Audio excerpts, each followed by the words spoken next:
आणि आपले कामगार बंधू सर्वांना जय भीम, जय महाराष्ट्र, जय माता.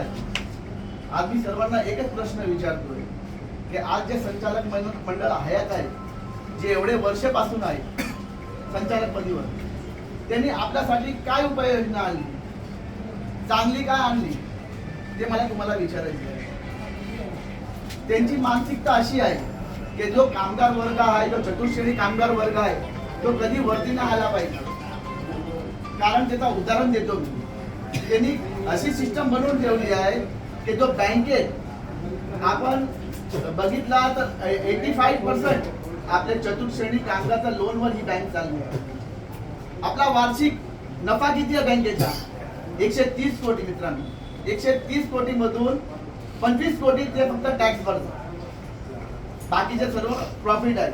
हे प्रॉफिटचा आपल्याला काय फायदा देतात का? ते आपल्याला काय फायदा आहेत का? मानसिकता त्यांची कशी होती पहिल्यापासून आतापर्यंत 2021 पासून जो इन्शुरन्स साठी लढा केला, आवाज उचलला, म्हणून आता त्यांनी आता इन्शुरन्स आणला, ते अर्धावट आणलं.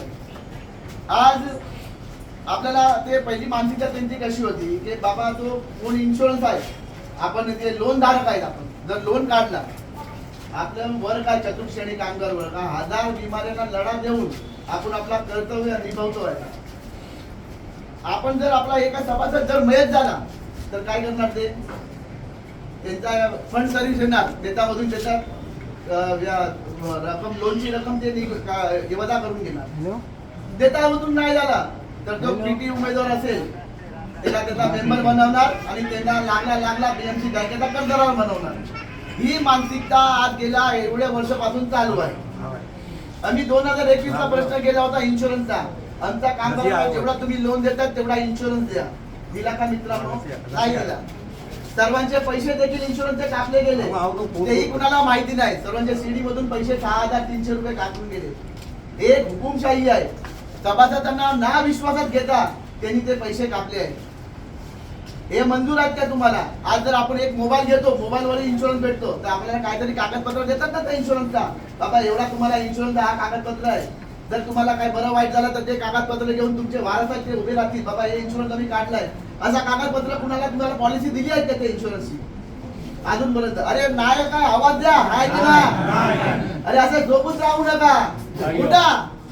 मी काय बोलतो, आता ते इन्शुरन्सचा ते मुद्दा आहे. आपल्याला लोन किती आहे? 16 लाख.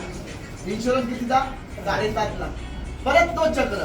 जर एखादा कामगार आपल्यातून मयत झाला तर काय करणार? 16 लाखाच्या लोन मधून 7.5 लाख रुपये वजा करणार. बाकीचे पैसे पुन्हा करणार ते करणार.